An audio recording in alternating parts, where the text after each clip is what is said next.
Welcome to the Dynasty Playbook, Dynasty Fantasy Football subreddit's dedicated podcast. I'm your host, Drew. You can find me on Reddit at EAF Marine and on Twitter at DrewDotsonNFL.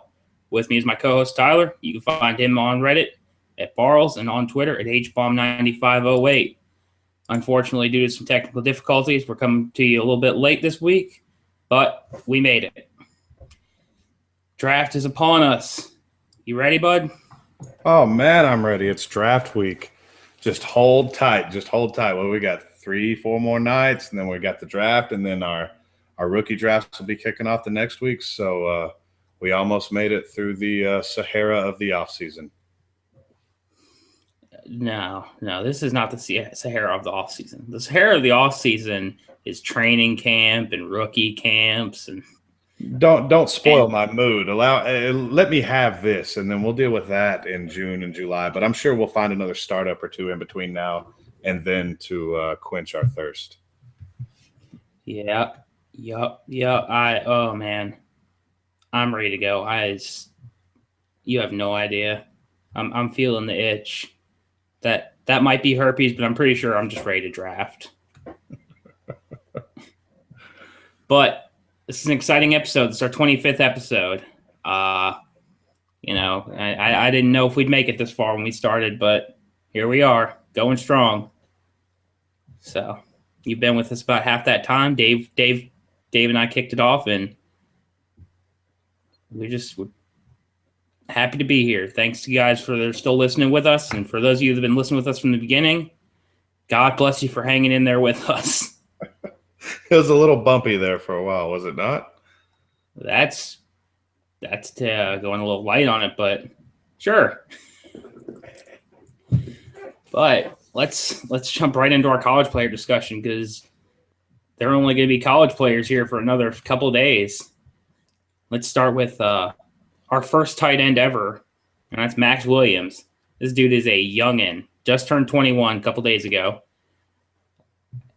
I mean, he's by far the number one tight end in the class. I don't think anybody's questioning that. If Devin Funchess goes tight end, do you still have Max Williams as your number one tight end? I would think so, just based on developmental time, because Funchess isn't ready to be an inline tight end. It's not even close. So if Funchess were to be a tight end, yeah, I'd still have Max ahead of him for sure. Gotcha, yeah. I'm a big fan of Williams' game. He's got excellent hands. He's real smooth runner. He gets off the line quick, and he's an excellent blocker. I mean, he's not the best blocker in the class, but for a guy who's as good as catching as he is, he's more than solid as a blocker. He's good in pass protection. He's good as a run blocker, and he goes to the whistle on the run blocking, which I really like from him. It shows a lot of heart. And the fact that he's so young tells me that he's probably got a lot more room to develop. Unfortunately, tight ends, I'm not about taking them early in a rookie draft, just because there's a pretty good chance their price is going to decline. Their price is not going to increase in their first year, just because tight ends normally don't put out numbers in their first year. I'm probably not touching Max Williams until probably 206 in a rookie draft, 205, 206, depending on who's on the board. But if I can get him there, I'm all about it. Yeah, I mean, that's about where I've seen him, and damn near every mock that I've done or seen, that's about where Williams is going, and that's pretty good value. I like his game. I mean, he's going to be a matchup problem for sure for slower linebackers and smaller defensive backs. I mean, that's the name of the game at tight end. It's use your size to your advantage. He's a pretty smooth route runner. He has excellent footwork. I love watching his footwork, especially on the sidelines. In the tape that I watched, I saw 2 or 3 where he just tiptoes and just drags the toes, makes the grab, brings it in. That's going to make him a nice red zone target. He's pretty smooth after the catch as well. I have him in as an adequate blocker, is the word that I wrote to describe his blocking for me. He's not a great inline blocker, and I think he's probably going to be more of a move tight end at the next level, a guy like a Jordan Reed type. And that type of blocking can be kind of difficult. because you're on the move and you don't know exactly what your assignment's going to be. And if you run into a stunt or something like that, it could give him some trouble. So that's something he's going to have to work on. He's clearly best in show at tight end in this class. I did jot down a quick note that I would be somewhat worried about like a Zach Ertz like scenario where you see Zach Ertz is bottled in behind Brent Selleck, who's one of the best blocking tight ends in the league and has been for 87 years or so, something like that. I think Brent Selleck's, I don't know, he's got to be close to drawing Social Security. But you've seen Zach Ertz's numbers get capped by the fact that he's only pulling 50% of the snaps or so, and that's because he's not the best blocker. So landing spot's going to be pretty crucial for Max Williams. If he comes into a place where they need a move tight end, somebody that can get on the field right away, yeah, he's going to fall right into it. If he goes somewhere where there's a little bit of a log jam at tight end, he could have a little bit of trouble getting on the field. But having a rookie tight end not produce in year one is nothing new. It's not going to be surprising. It's just the way it goes. Their curve is longer than the other positions. They just take longer to develop. But mid-second round's a great spot to grab this kid.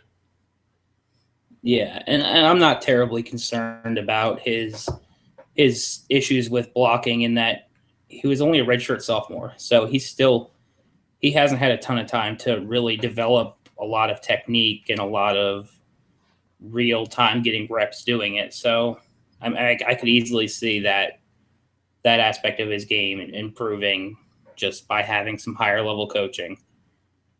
But overall, there's no question he's the number one tight end in the class.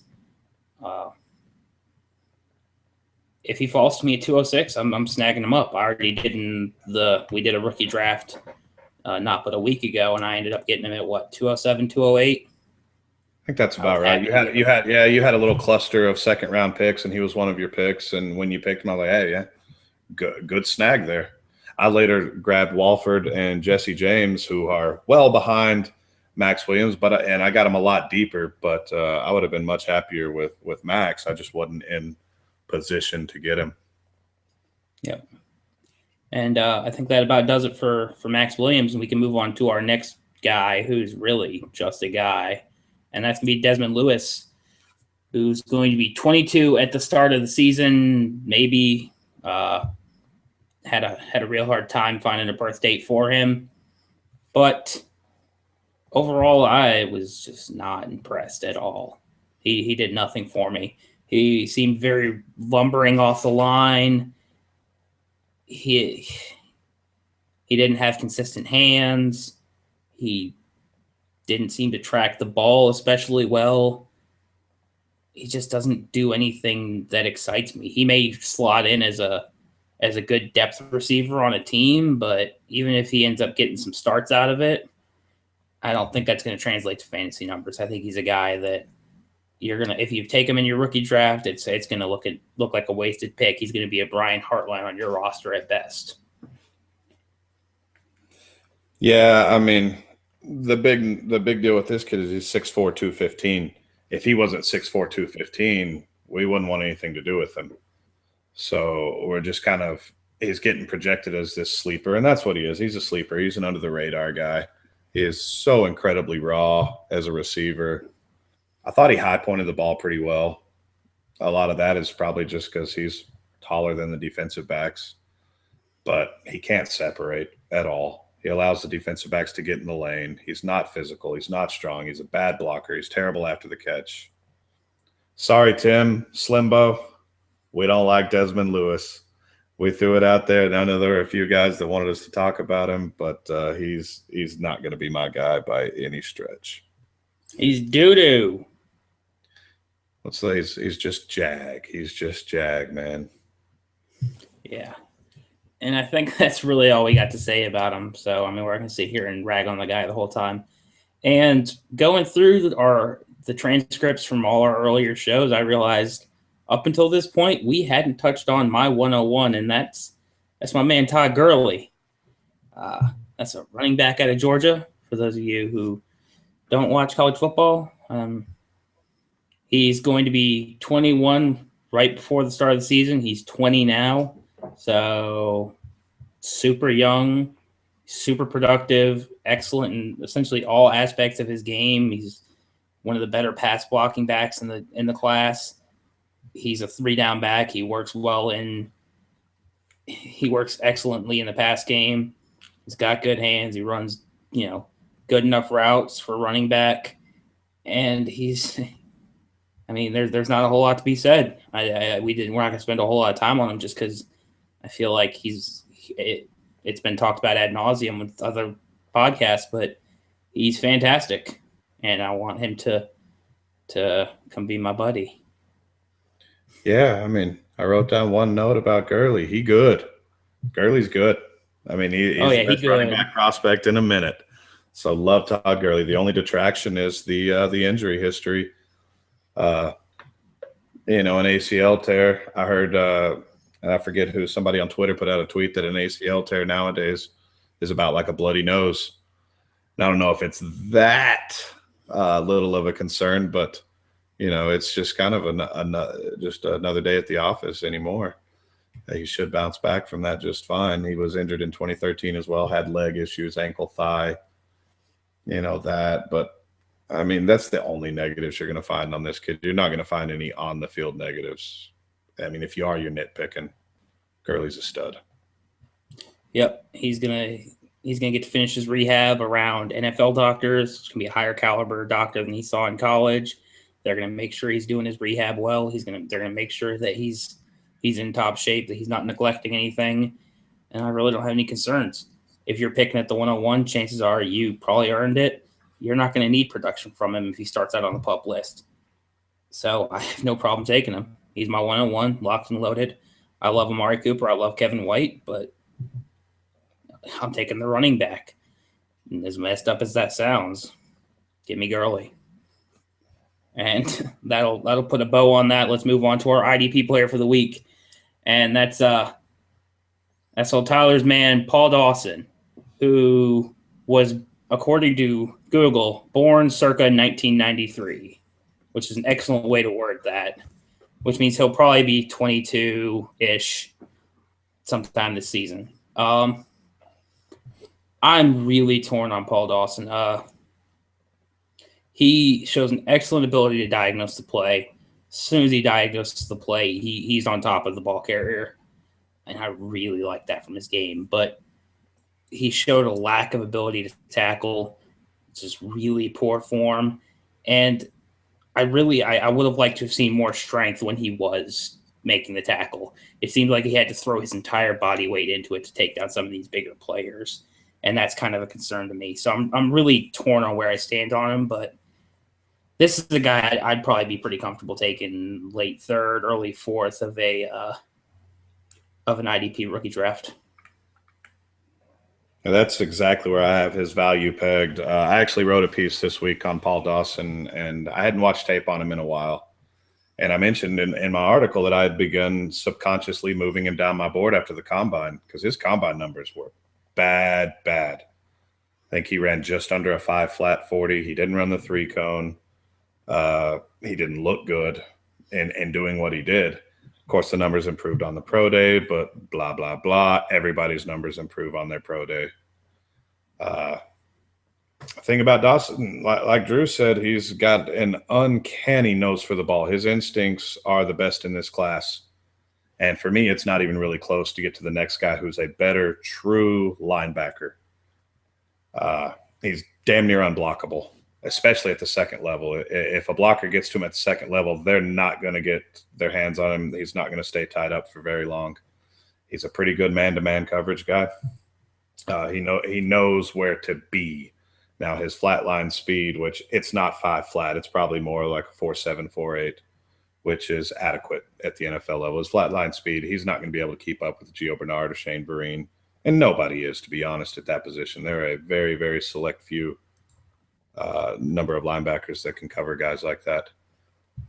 He's a little weak in zone coverage. He has a tendency to freelance a little bit and can kind of get lost. And then his tackling form it's bad.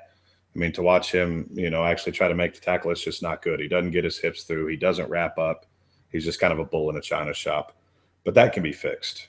I think we're looking at a 3-down linebacker here. I really do. He's just too good at diagnosing, figuring out where he needs to be, not getting blocked. Insanely productive in college. Insanely productive. Was the Big 12 Defensive Player of the Year. And in that conference, if you can't cover, you're not on the field. I mean, Jesus Christ. In the Big 12, they're winging it and winging it and winging it, and everybody's doing it, spreads the field. And if you watch tape on him, he's not in the box all the time. I mean, he's out there, playing 5 yards deep in coverage. So that tells me that we're looking at a better player than what the numbers say on paper anyway, as far as the measurables.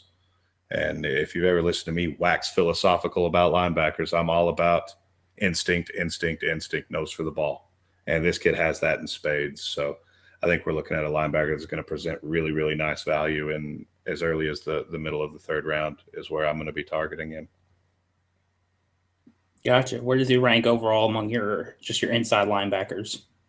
Right now, obviously Kendricks is number one, and I'm kind of fluid at 2, 3, 4 with Anthony, Paul Dawson, and Shaq Thompson. Of course, a lot of what we're going to do with Shaq Thompson. I mean, we're going to consider him an inside linebacker. He's a weak side linebacker, but for all intents and purposes in fantasy, he's just an off ball backer. So any of those three could slot in at number 2. Right now, I have Anthony there, but the draft is really going to tell us where they need to go. But I like him quite a bit, and I've said enough about this class that I'm not crazy about this class of linebackers. But those 4 right there are the cream of the crop for me. Sounds good, and that'll wrap up our rookie players of the week. Let's go on to our submitted questions. Our first one comes from Wombat Mustache, which is somewhat of an interesting question. It says, who will have the better career, Amari Cooper or Sammy Watkins?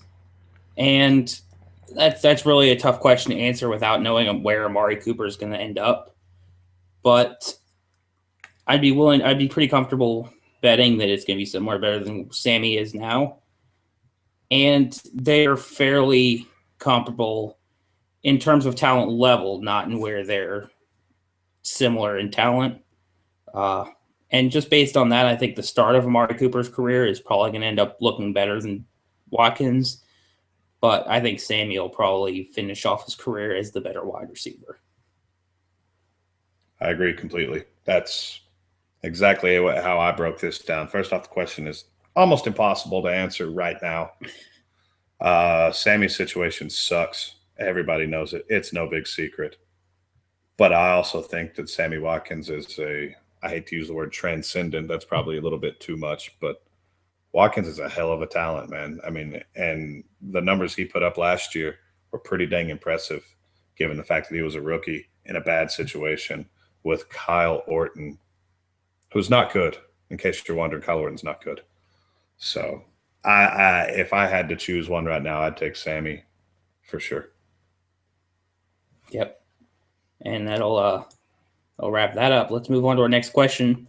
Coming from our old buddy, Bane the Geech. Said, happy QB draft day. Says, on this day 3 years ago, we witnessed possibly the greatest QB draft class be drafted in the NFL, headlined by Brandon Weeden. Andrew Luck may have been in it as well, not sure. So he may or may not be being facetious. But he wants to know what our take is on the Rivers trade rumors and how much do you hope he doesn't go to Tennessee for Mettenberger's and my stock in Mettenberger's sake? Well, if your stock in Mettenberger's takes a dive, and so does mine. I don't want Mariota to go to San Diego. I don't want Phillip Rivers to go to Tennessee. I don't want Mariota to go to Tennessee either. Just let Mettenberger have a year as the starter. Get him some weapons that's not Kendall Wright and Justin Hunter. Let's draft Kevin White at 102. I've seen that floating around a little bit. Yes, please. I'll take that. Yeah. Don't make that face at me. It's Leonard Williams, man. If they don't go QB or trade out and they don't take Leonard Williams, they've made a mistake. Leonard Williams. They can still trade out and get Kevin White. Yeah, but Leonard Williams is a 5-tech across from Casey in that offense. That's nasty, man. Oh, yeah. And my boy and I'm not. Williamson will just be eating up tackles behind of him. It'll be glorious. Yeah. But they need to do something at wide receiver. They can't really expect to truly evaluate Mettenberger with essentially a bust and a turd. But they signed Hakeem Nicks this week, did they not? I missed that. I haven't been keeping up on my Hakeem Nicks news. Well, Hakeem Nicks, he was good 4 years ago, right? Maybe there's a resurgence coming in Hakeem Nicks' world. Yeah, I would probably bet on Jamarcus Russell coming back and taking a team to the playoffs before I'd bet on Hakeem Nicks coming back as a fantasy starter and helping Zach Mettenberger find the promised land. I still have a share of Hakeem Nicks. Shame me. I still have him rostered in one spot. Sean. Oh, it's so bad. Overall, I would cry if Rivers went to Tennessee. I love Phillip Rivers as a quarterback. I like the Chargers, which goes just against Tyler's fandom. But seeing them split up, that would hurt me right here in my heart place. Plus, it doesn't make sense for anybody. I mean, Mariota is not going to be ready to go day one, which doesn't fit what the Chargers are trying to do. Phillip Rivers has to be ready to go day one, and he's only got a couple days left, which just does not fit what Tennessee is trying to do. None of it makes any sense. But apparently just some teams don't like to make sense. Tennessee's been one of those teams lately.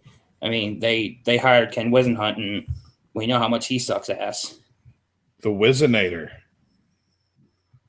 Seriously, side note, did everybody just forget how much garbage he was in Arizona? And then he had one good season as an offensive coordinator in San Diego, and it was like, oh, I forgot. He's amazing. No.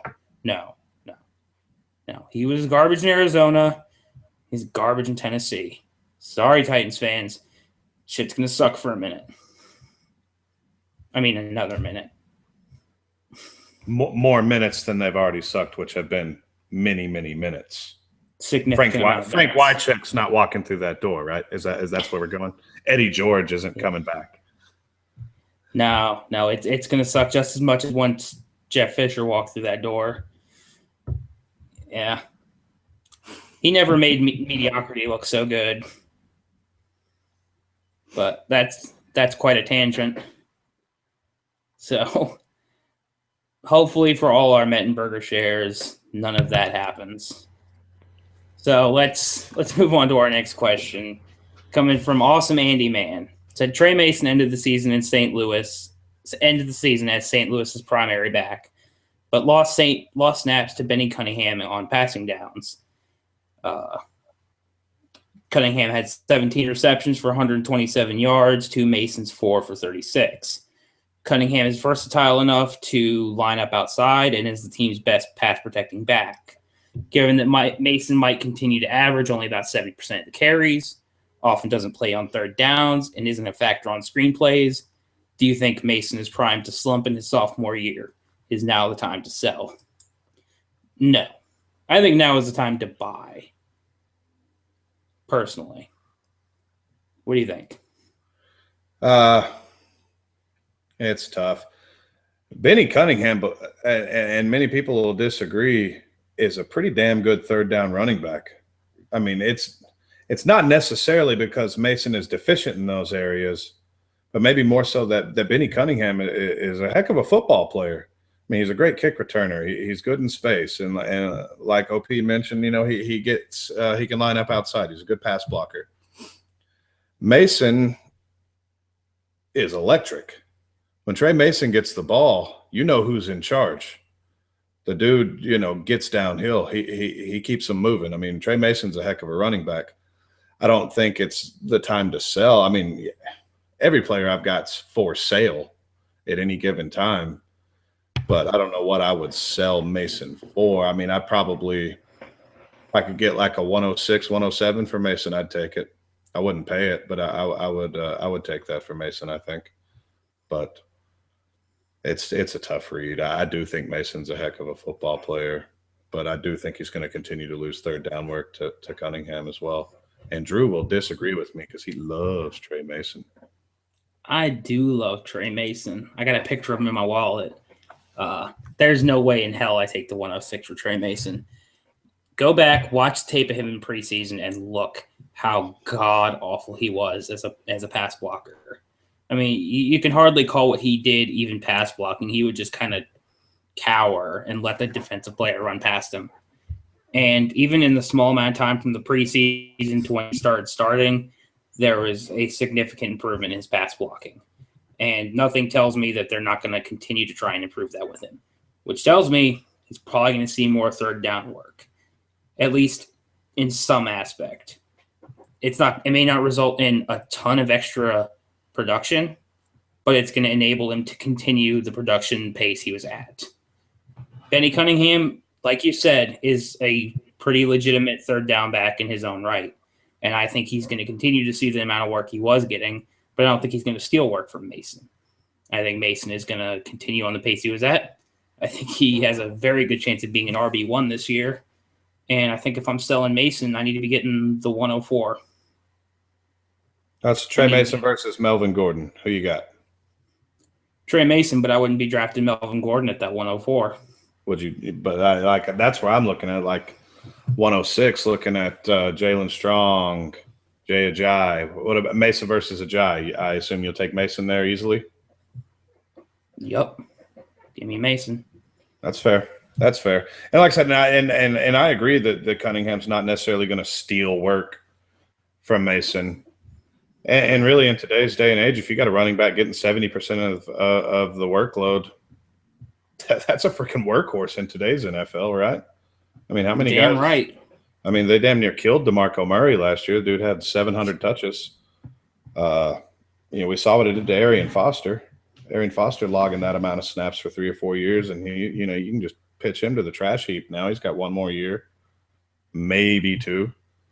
So 70%. He's got 1. He's got 1 left in him, dude. He's the king of cuts, man. The king of cuts is going to carry me to a championship next season. Unless your championship is in week 12, I don't know about that. He'll get me to an early playoff clinch. How about that? All right, that's fair. And then you got to rely on Benny Cunningham for your playoff running backs. It's Roy Halou time, baby. Woo! I'm all about some Roy Halou. I'm so sad he went to the Raiders to whatever they're doing there. To die. Yeah, I feel like Oakland is the new Arizona for running backs. It's so bad. I mean, what are they doing? T-Rich, Latavius, Halou. I mean, where does Halou even slot in there? It's such a mess. There were just so many better places for Halou to have gone.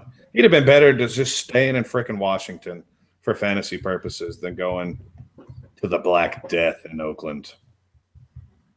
But from Halou's point of view, maybe he sees it as an opportunity where he can win the job. He's got the skills. He has the skills. I mean, he doesn't necessarily have to be just a third down receiving back. Go back and watch his tape at Nebraska. He was something else. He's legit. I mean, he's a hell of a player, and he's still relatively young and has a lot of miles left on those tires. So now that we have gone off script, way off script again.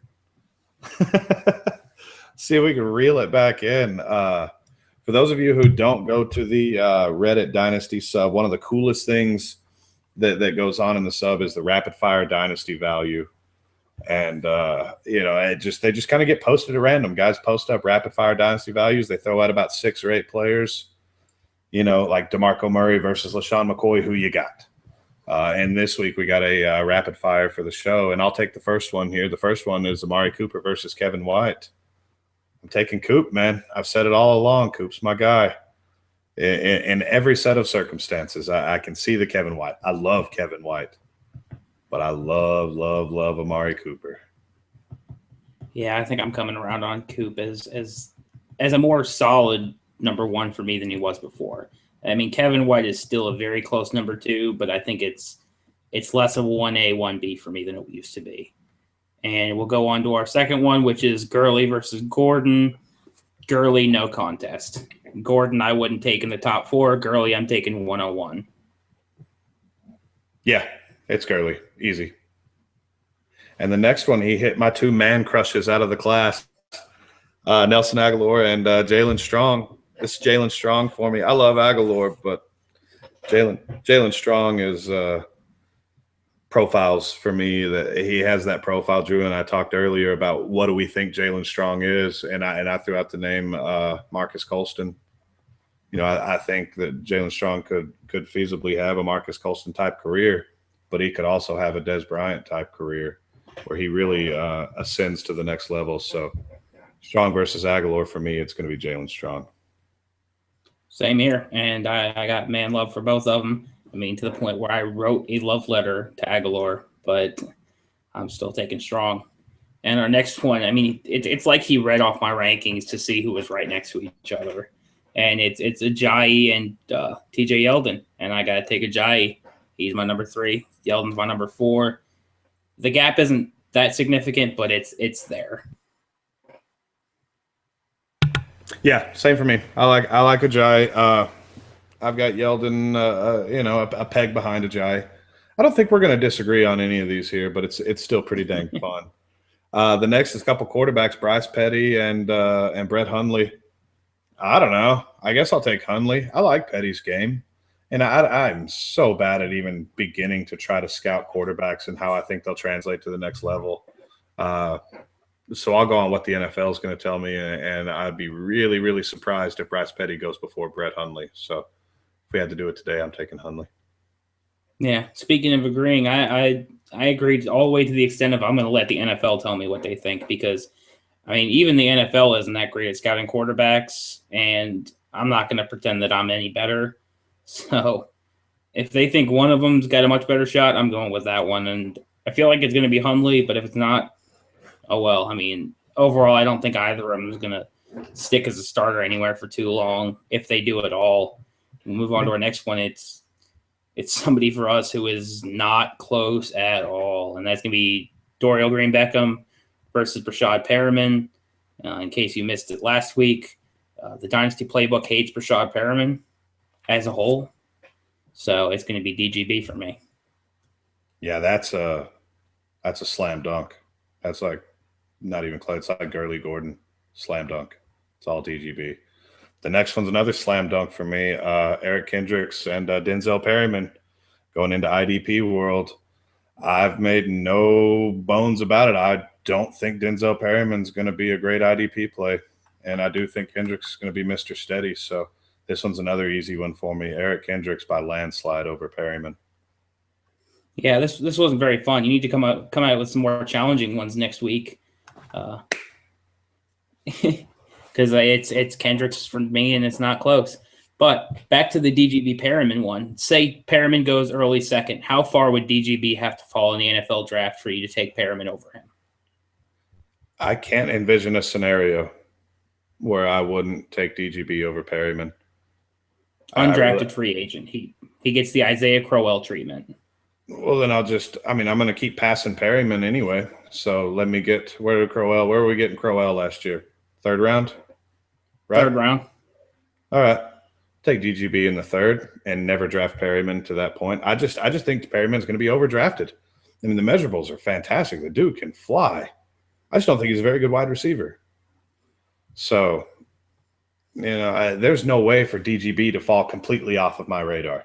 Now, there is a way for DGB to fall out of my early to mid 1st round range, and that's like you said, become an undrafted free agent or slide to the 5th round, have these crazy character concerns. Hell, I'm the dude that drafted Colt Lyerla in the 3rd round last year. I'm all about rolling the dice, especially deep. So there is not a scenario where Perryman's going to end up on my roster and DGB doesn't. The scenario doesn't exist for me. Yep, I drafted that cokehead too, and I was all about it. I still have him stashed in a couple spots, and the Twitterverse has come alive with a little Lyerla stuff this week, so you never know. You never know. One of our buddies actually got tweeted by Colt Lyerla because he was making fun of his Twitter handle. Wasn't sure if it was Colt Lyerla or not. That was pretty funny. But, who was that? I must have missed that. It was Pat. Of course it was Pat. Why wouldn't it be Pat? It was hilarious. But He's so awesome. That dude, he can engage anyone in conversation, and it usually comes out either hilarious or informative. unless he's talking to me, or then it's rude. Yeah, he's been known to drop some expletives on us, hasn't he? But let's move on to our next question, and it's coming from Chagtown. What's the earliest you guys would take Winston in a 16-team, 1 QB, 6-point passing touchdown league with only Cutler and Glennon on the roster? Now, I've been looking forward to this question all week because not only is it just kind of an interesting question, but there's some real interesting takes on Jameis Winston out there right now, and I think this is kind of that counter take. I like Jameis Winston. He's my number 1 QB in this class. I think in a 16-team league, obviously QBs have some extra value. Some guys that wouldn't be QB1s regularly get that bump. But to me, Winston probably slots in right around 110. That's where the draft starts drying up on talent I'm real interested in picking up. If the guys I like fall a little farther, I'd still probably pass on Winston, but 110 is right about where I'd be looking at getting him.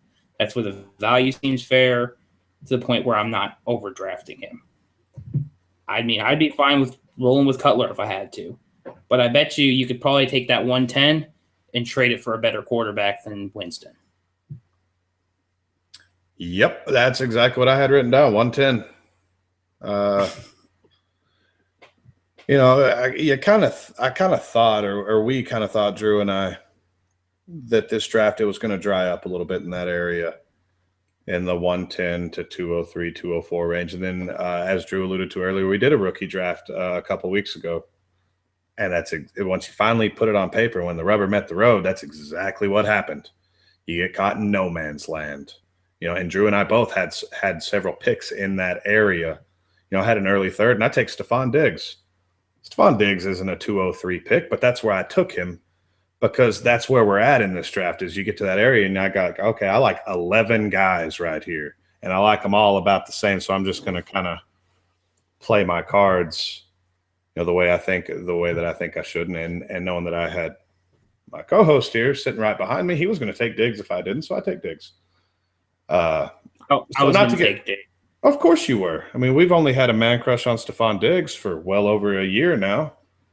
I was ready to take Stephon Diggs. Hell, earlier than that this time a year ago. But, yeah, that's exactly where I have Winston. Sorry, we got off topic again a little bit. But 110's a fine spot to take him. I could even see taking him 108, 109 if the draft board just gets picked clean. According to my rankings, I could see me taking him there because a 6-point passing touchdown league, 16 team, having a QB1 is going to be pretty nice, pretty important. But who's to say Winston's even that much better than Cutler? Like Drew said, I'd be okay rolling Cutler out there just to get me something. But, and I don't hate the idea of trading that pick for a quarterback either, especially in today's day and age where quarterbacks are devalued. You could get a pretty good quarterback for a late first, I would think. Yeah, I guess with rolling out Cutler, I'd be more worried about what's going to happen long term. He may have a job for this year, but who knows past that? I mean, he's cut his leash a little bit short, but I think we're right about in the same spot. And the funny part is we didn't compare notes on this topic at all. We ended up at the same conclusion based on no interaction with each other, which is just kind of cracks me up a little bit. But let's move on to our next question, and it comes from the guy who comes to us every week. That's Adam. Sticky Z's coming to us with another question, and it's another good question. Smaller wide receivers always get knocks for being more injury-prone and having shorter careers because of it. Do you guys think that this is true? Does it hurt the value of Antonio Brown or Hilton since they're smaller dudes? What do you think? I don't think it's necessarily true that they're hurt more often. I mean, look at Megatron. And my God, Megatron has been banged up for the last 2-3 years. The last 2 years especially. Dude's massive. I I think for me, and it's so difficult, and I'm really working on this, trying to change my mindset where I am always going to take the big guy versus the little guy. Does it hurt their value? I suppose it hurts their value a little bit being a little guy. They don't present themselves as, the massive red zone target. T.Y. Hilton, most of his touchdowns come on big plays. Antonio Brown's not a big guy, but he's probably the best wideout in the league. If I had a 101 in a PPR redraft next year, and I'm not going to take a running back, Antonio Brown's my number one pick to finish as PPR wide receiver 1 next year as a little guy. And he's just dominant. So it's kind of a difficult question, but I don't think that I think the fact that they are perceived as being more injury prone is exactly that. I think it's perception rather than reality. And I didn't do any numbers. I didn't do any research on this. It's just purely off the top of my head. But they also tend to last a little bit longer, I think. I think the smaller guys play further into their career, if I'm not mistaken. Like I said, I have no statistical basis to back this up, but just kind of winging it here. You took the words right out of my mouth. I was going to say, it seems more like perception than what's actually going on. Look at Torrey Holt. That dude played forever and a day, and he was not a big one. Hell, even Jerry Rice was not all that big. And he's played until he might still be playing somewhere. Who knows? Yeah, and he was decent too. If I recall correctly, he wasn't bad. I feel like he was pretty good. I mean, I might be wrong. I might be thinking of a different Rice, but I'm pretty sure Jerry Rice was all right. What about Reggie Wayne? Even in 2013, Reggie Wayne was viable. He's 106 years old, not a big man. So I said, I'm trying to work on this. I really am trying to work on this. Not always needing the receiver that's 6'3", 220, which has been referred to as the magic number, and it somewhat is. If a guy has all the tools and he's 6'3", 220, bonus. But if a guy has all the tools and he's 6 foot 195, that's okay too. There's nothing wrong with that. Yeah, even hell, look at Wes Welker. Wes Welker played for forever, and his injury concerns came from concussions.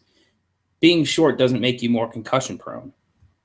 So there's plenty of examples of short wide receivers lasting forever in the league. I have Odell Beckham being short does not make me any more concerned about him being injured than I am concerned about Mike Evans injured. It's a player by player basis. I'm not going to base it on height or anything other than what that player's history suggests. And I don't have anything else to say about it unless you got something else. Let's move on. So this next question comes from Atlanta Krim, and he's got a question about a keeper league he's in. It's a 16-man keeper league, standard scoring, and the keeper rules are you get 2 keepers or 3 if you forfeit your first-round pick. And his potential keepers are Jimmy Graham, Gronk, DeMarco Murray, and Joe Flacco. One of these names is not like the other. One of these names is elite. But Flacco's got that booming arm, baby. He's got that booming weird ass face too. But regardless, he says, "Is this as big of a no-brainer as it seems to be? Do I just take Graham and Gronk? Is anyone as worried about Graham going to Seattle as I am? Personally, I think you lock down Jimmy, you lock down Gronk, and you lock down DeMarco Murray. It's a keeper league. You don't have to worry about DeMarco Murray past this year if you don't want to. But absolutely, lock down Graham and Gronk. Shut out the rest of your league from having the top 2 tight ends in the league. Tell the other 15 members of your league, go start Delaney Walker. I dare you." Mm-hmm. Exactly. Have fun with Kyle Rudolph as your starting tight end every week while I've got the 2 bosses at tight end. Yeah, you lock those 2 down in a 16-teamer. That's nuts, man. One of them gives you a crazy positional advantage. 2 is a monopoly. Yeah, you're the kingpin, bro. Lock them down. And as much as I dislike DeMarco, and I'm not really great at keeper leagues, it's hard for me to value players in keeper leagues. I can't imagine your first rounder being worth more than DeMarco Murray. So I'm keeping all three of them pretty easily. Yep, lock it down. I mean, it's have fun watching the rest of your team come beg you for tight ends this time, come summertime or fall, because they ain't gonna have shit, and it's gonna be hilarious. Laugh your way to the bank when you take that league home next year. And that's gonna wrap up our submitted questions for the week. And that went by actually a lot quicker than I expected it to. Whoops. So I'm going to jump. We didn't have Scott here to add in the witty banter this week. What a bummer. I mean, witty might be kind of generous, but all right. Nah, I mean, Scott's the character. He's the personality of the show. So he's our token dunce, is what you're saying. Well, I wouldn't know. It's not fair. I should wait for him to be here if I'm going to make fun of him. There you go. There you go. Defend himself. Let's text him right now and be like, "Yo, we're totally ripping you right now, dude." Yeah, but I think we'll move into my rant of the week, and my rant of the week is very personal this week, and it's not directed at anyone that's listening to this. But it's got me upset. Why the fuck are my finals the week after the NFL draft when all my dynasty drafts are going on? Y'all want to make me study and pay attention and not focus on trading rookie picks and drafting Todd Gurley and stressing me out. This is supposed to be a relaxing, fun time for me, and you guys want to make me think about statistics. No. You guys are bad people, and I hate you. I mean, I don't really have a long rant this week. I really wish I didn't have finals next week and I could just rookie draft all week like Tyler's going to do. See, but now you're vulnerable. You're vulnerable now. So I got to strike at the heart. Sweep the leg, Johnny. Weak. There you go. Tyler wants to take the whole week off for vacation so he can rookie draft. That's dedication. My boss asked, whenever you put in your vacation request, the owner, he says, "Hey, so what's the deal? Where are you going? What are you doing?" I'm like, "You don't even want to know what I'm doing for my vacation. I'm playing fantasy football in May." Winning. That's when you know you've reached the pinnacle in life, when you're playing fantasy football in May and using your coveted vacation time to do so. You're doing something. I don't know if winning or if you've reached something. There won't be much winning going on, but my duty as a commish in the startup drafts that I'm running this week, or that week, means that I need to be available at all times, and it takes precedence over work and eating and sleeping and anything else that might be going on under normal circumstances. Yep. Hopefully I can get these finals out of the way and proceed to make the sexiest roster I can and just stare at that for the next 3 months, because it's about all I've got to do.